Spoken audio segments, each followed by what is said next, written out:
오늘 말씀은 요한복음 6장 41절에서 51절의 말씀입니다.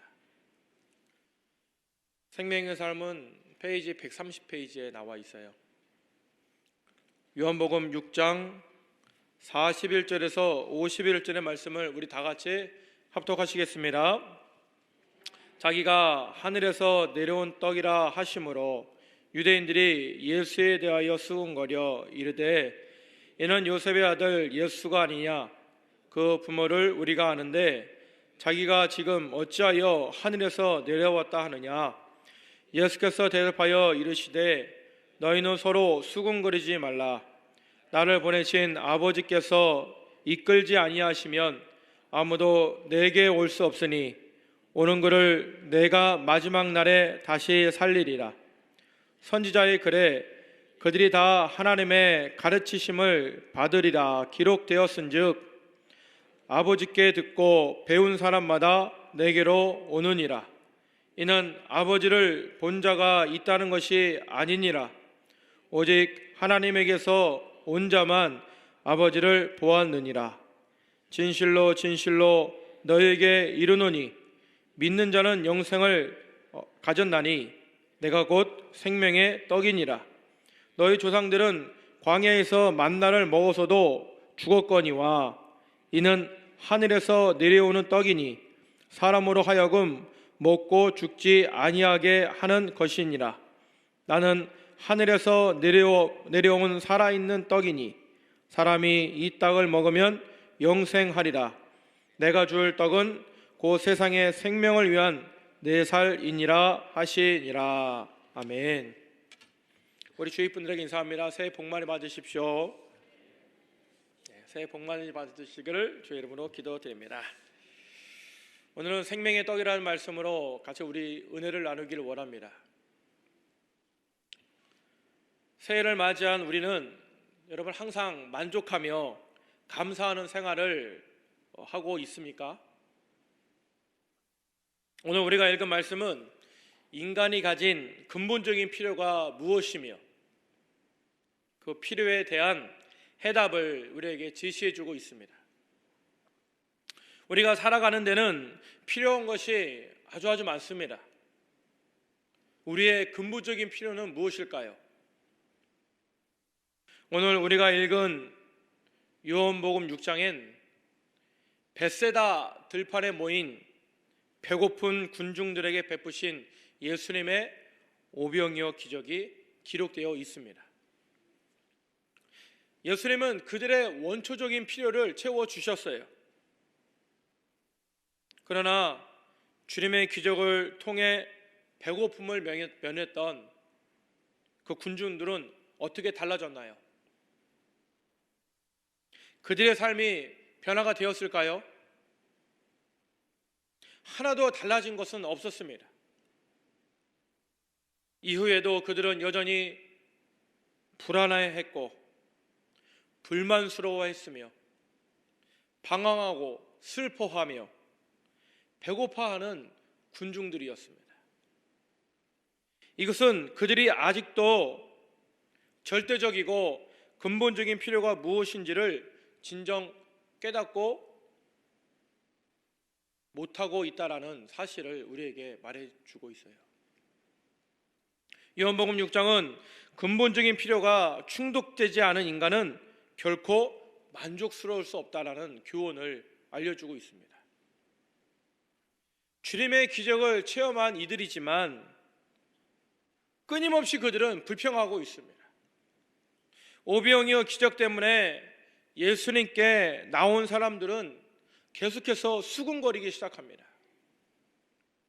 오늘 본문 41절에 보니까 자기가 하늘에서 내려온 떡이라 하심으로 유대인들이 예수에 대하여 수군거려 라고 얘기하고 있습니다. 대놓고 말하진 못하지만 계속 불평을 늘어놓는 거예요. 여기서 수군거리다는 것은 귀로 속닥속닥 서로가 속닥속닥 거린다는 뜻이에요. 예수님의 능력과 권위에 대하여 반대하지 못하지만 왜? 눈앞에서 봤기 때문에 예수님의 기적을 행하시는 것을 눈으로 지켜보았기 때문에 직접적으로 예수님에 대하여 반대는 하지 못하지만 그 예수님의 가족들과 예수님의 출신 성분을 놓고 그들의 선입견에 따라 불평하기 시작합니다. 쟤는 목수의 아들인데 어떻게 제가 저런 일을 하지?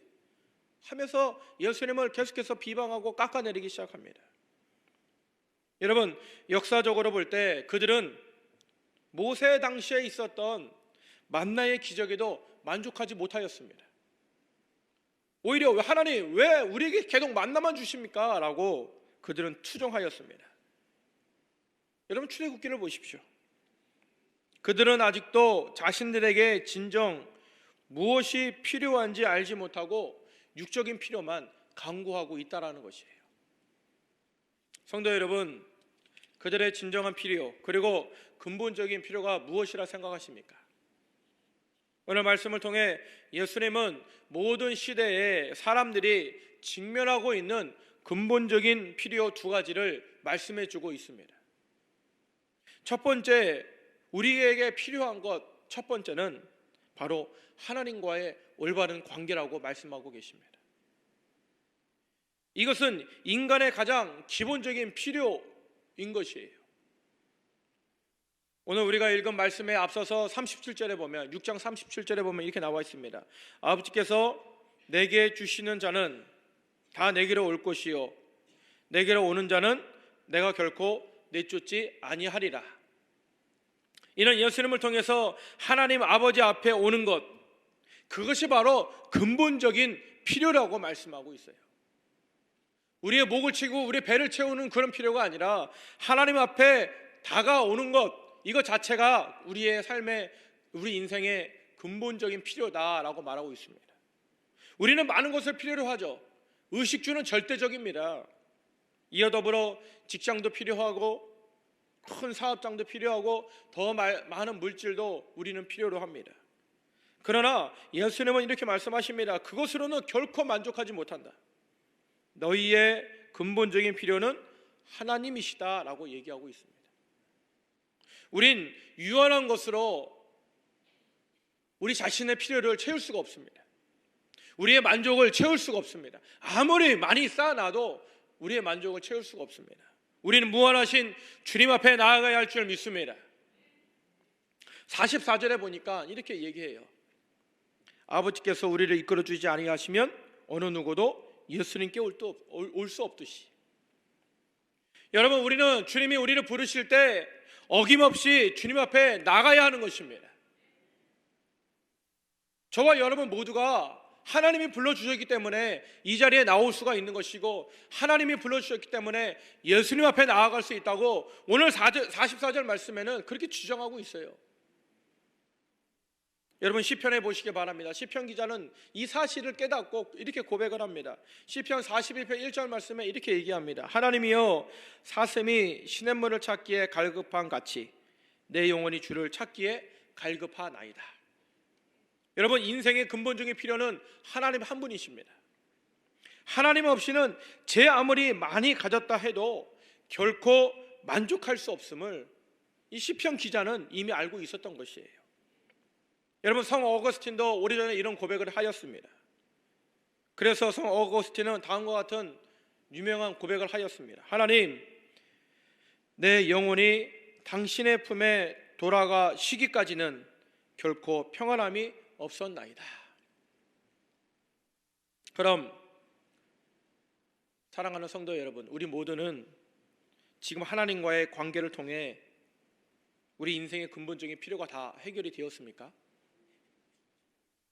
하나님을 알지 못하고 하나님과의 올바른 관계를 갖지 못하고 아직 하나님을 만나지 못했다면 우리는 아직도 굶주린 사람이라는 사실을 우리는 깨달아야 합니다. 모든 시대의 사람들이 직면한 두 번째 필요는 바로 영생입니다.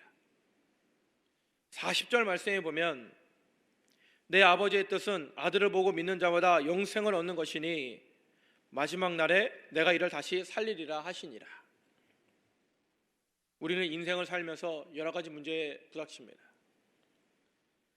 내가 무언가 성취했다 해도 그 기쁨은 순간이죠. 그 다음 우리는 인생의 또 다른 불안과 두려움 앞에 서게 됩니다.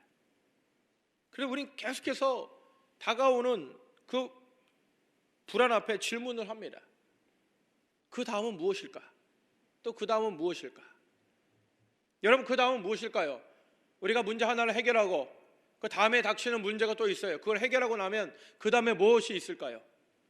여러분, 인생의 최종에는 무엇이 기다리고 있습니까? 모든 사람이 마지막으로 직면해야 할 문제는 바로 차디찬 무덤이라는 것이에요. 우리가 아무리 노력을 해도 우리가 모두 다 죽고 나면 우리는 한 줌의 흙으로 돌아가게 되어 있는 것은 규정한 사실입니다. 이런 부정할 수 없는 사실 앞에서 과연 우리의 성공은 어떤 의미가 있을까요? 염세적인 의미를 드리는 것이 아닙니다. 모든 것이 허무하다는 의미를 드리는 것은 아닙니다. 삶의 궁극적인 문제, 인생의 마지막이라는 죽음이라는 문제 앞에서 우리가 어떤 할 말이 있을까요? 바로 우리에게는 이 영생의 문제, 죽음 다음에 있을 영생의 문제가 우리의 최종 문제라는 것이에요. 여러분, 이 영생의 문제, 이것이 우리의 근본적인 필요한 사실을 여러분 알고 계십니까?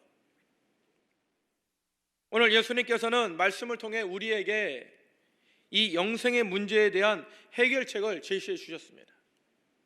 오늘 말씀 51절에 보니까 이렇게 나와 있어요. 나는 하늘에서 내려온 살아있는 떡이니 사람이 이 떡을 먹으면 영생하리라. 내가 줄 떡은 그 세상의 생명을 위한 내 살이니라 하시니라. 그리고 48절에 뭐라고 나왔습니까? 내가 곧 생명의 떡이니라. 아주 유명한 선언입니다.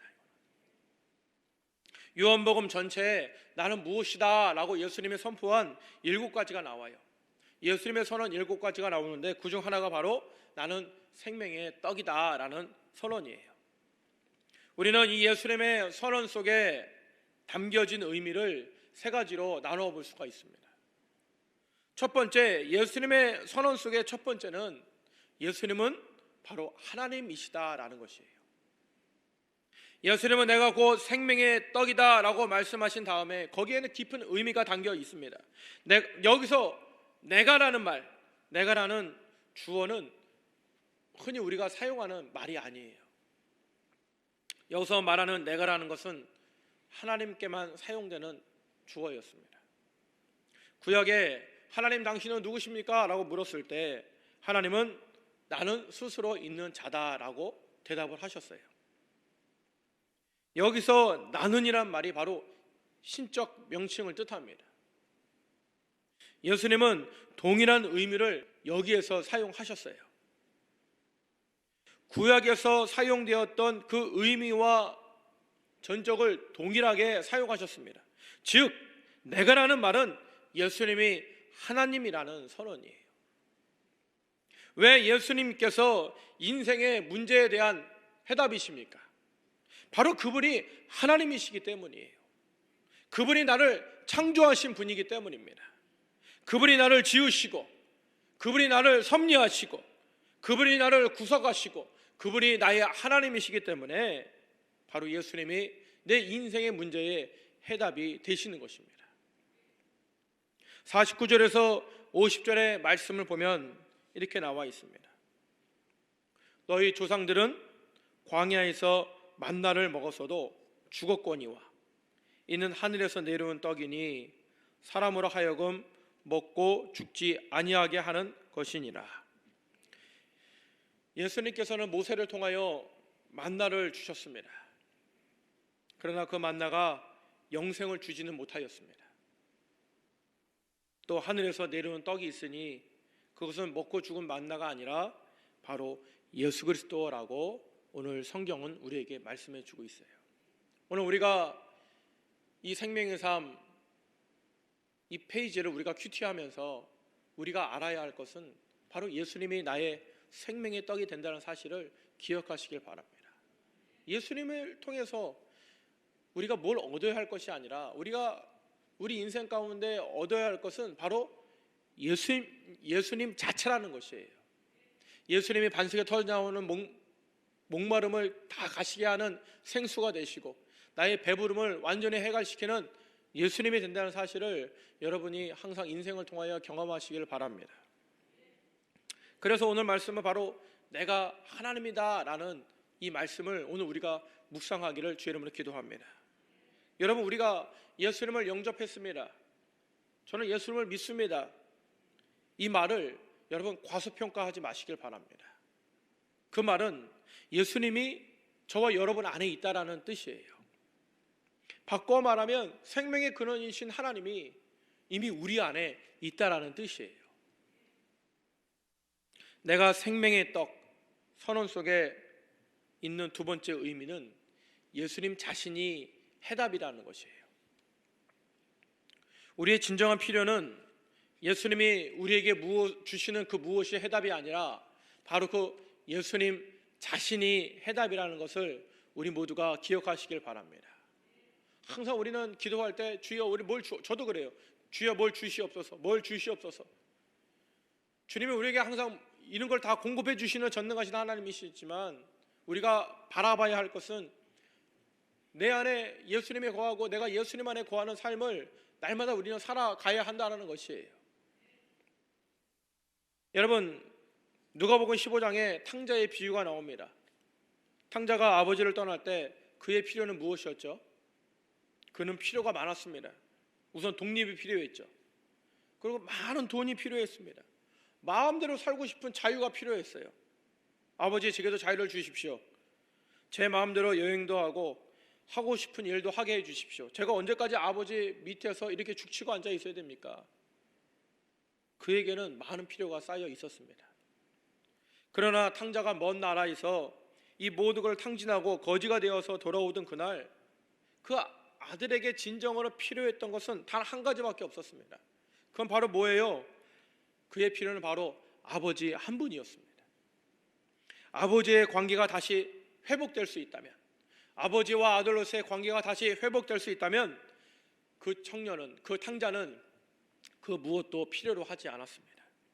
돌아오는 탕자, 그리고 그 아들을 껴안은 아버지의 음성을 기억하십니까? 얘들아, 살찐 송아지를 잡아라. 잔치를 벌이자. 이는 죽었다 살아난 내 아들이다. 손에 반지를 끼워라. 발에 신을 신기어라. 새 옷을 입혀라. 이 아들의 외적인 필요가 다 채워졌습니다. 그러나 이것들은 그 탕자가 누구를 만남으로써, 아버지를 만남으로써 자연히 따라오게 된 것입니다. 문제는 바로 이 아버지를 만나는 것이었어요. 사랑하는 성도 여러분, 바로 예수님만이 우리의 필요를 채워주실 분입니다. 예수님만이 우리의 궁극적인 필요 자체, 그 모든 것이 되신 것이 바로 예수님이십니다. 우리에게 필요한 것은 예수님의 능력도 아니요, 예수님의 모든 축복이 아닙니다. 바로 그 예수님, 그분 한 분이 우리에게는 정말 필요로 한 것이에요. 근데 아이러니하게도 우리가 이 사실을 깨닫는데 우리는 왜 이렇게 더딘지 모르겠습니다. 마지막으로 내가 생명의 떡, 이 선언 속의 세 번째 의미는 예수님 안에 참된 영원한 만족이 있다는 것이죠. 51절을 볼까요? 내가 하늘에서 내려온 살아있는 떡이니 사람이 이 떡을 먹으면 영생하리라. 내가 줄 떡은 곧 세상의 생명을 위한 내 살이니라 하시니라. 여러분, 인류 역사상 누가 이런 엄청난 약속을 한 적이 있습니까? 나는 세상의 생명을 위해 주는 내 살, 내 생명이다. 내가 내 생명을 주겠다. 너희들이 살아라. 대신 어느 누가 이런 희생적인 약속을 한 사람이 누가 있습니까? 여러분, 또한 예수님을 믿으면 우리가 정말 이렇게 될까요? 이것이 저와 여러분의 간증이 될 수 있을까요? 예수님을 믿긴 하지만 오늘날 우리 삶 속에는 많은 문제들이 산재해 있습니다. 그렇다면 이 약속의 말씀들이 어디까지가 진실이라고 고백할 수가 있을까요? 오늘 내가 예수님을 믿고 있는데 왜 내 안에 있는 문제는 해결되지 않을까요? 사실 모든 그리스도인들이 항상 이 말씀을 고백하고 있는 것은 아닙니다. 우리에게는 아직도 크고 작은 필요가 있기 때문입니다.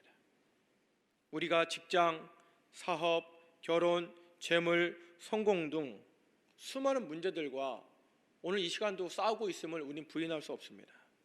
그러나 우리가 예수님을 신뢰했을 때 적어도 우리 인생의 근본적인 문제는 해결된 것을 우리는 믿어야 합니다. 하나님이 내 아버지가 되시고 무덤 건너편에 우리에겐 영원한 본향의 소망이 있다는 것을 알게 되시길 바랍니다. 이것만 우리가 해결될 수 있어도 우리 그리스도인들의 특권이 있다는 것을 우리는 깨달아야 합니다. 그러므로 우리가 사소한 필요 때문에 나쁜 일을 하고 있을지라도 우리는 감히 이런 고백을 할 수 있기를 바랍니다. 나는 결코 목마르지 않습니다. 나는 배고프지 않습니다. 왜냐하면 주님이 함께 하시기 때문입니다. 우리에게는 아직도 필요한 것들이 있습니다. 그러나 하나님 아버지께서는 내 필요를 다 아실 줄 믿습니다. 사소한 것일지라도 하나님께서 원하신다면 주실 줄 믿습니다. 그 필요가 바꾸어져야 할 필요가 있다면 주님께서 내 시선을 바꾸셔서 주실 줄 믿습니다. 그러므로 이런 고백이 곧 나의 고백이 되어야 돼요. 주께서 나에게 생명의 떡으로 오셨기에 나도 주님이 말씀하신 그 말씀을 고백해야 합니다. 야훼는 나의 목자시니 내게는 부족함이 없으리로다. 예수님은 생명의 떡으로 자신을 우리에게 주시기 위하여 이 땅에 오셨고 올 한 해 그 예수님과 함께 동행하면서 목마르지 않고 배고프지 않는 한 해가 되시기를 주의 이름으로 기도드립니다. 기도하겠습니다. 하나님, 오늘 우리 생명의 떡 되시는 예수님을 우리가 같이 나누었습니다. 우리의 필요를 채워주시는 우리 예수님이시지만 그 예수님을 우리가 전적으로 함께하기를 간절히 원합니다. 올 한 해 그 예수님과 동행하면서 우리가 목마르지 않고 줄이지 않는 한 해 되게 하여 주시고 내 영적인 필요, 내 육적인 필요 아버지 하나님 앞에 간구하며 나아갈 때 우리 모두에게 하나님의 은혜와 복을 내려 주시옵소서. 예수님의 이름으로 기도합니다. 연이어 기도합니다. 하나님, 오늘 귀한 예물 들고 몸된 교회에 나온 성도들 축복하여 주시고 이 예물이 하나님 나라 귀한 곳에 사용되어질 수 있도록 우리 주님께서 복을 내려 주시옵소서. 아버지, 이번 한 주 또 설 명절 가운데 우리 사랑하는 성도들 건강하고 가족들과 좋은 시간 나눌 수 있도록 축복하여 주시옵소서. 예수님의 이름으로 기도드립니다. 아멘. 하늘에 계신 우리 아버지, 이름을 거룩히 여김을 받으시오며 나라가 임하시오며 뜻이 하늘에서 이룬 것 같이 땅에서도 이루어지이다. 오늘 우리에게 일용할 양식을 주시옵고 우리가 우리에게 죄 지은 자를 사하여 준 것 같이 우리 죄를 사하여 주시옵고 우리를 시험에 들게 하지 마시옵고 다만 악에서 구하시옵소서. 나라와 권세와 영광이 아버지께 영원히 있사옵나이다. 아멘. 이제 우리 같이 기도하실 때 나라와 민족을 위해 기도해 주시고 우리 여의도 순복음교회와 우리 여의도 순복음 분당교회를 위해 기도해 주시고 우리 원로 목사님과 우리 담임 목사님을 위해 기도해 주시고 또 전 세계 각지에 나가 있는 우리 선교사님들 위해서 이 시간 기도해 주시고 또 우리가 가져온 개인 문제를 놓고 이 시간 주여 세 번 부르고 통성으로 기도합니다. 주여, 주여, 주여. 할렐루야, 할렐루야.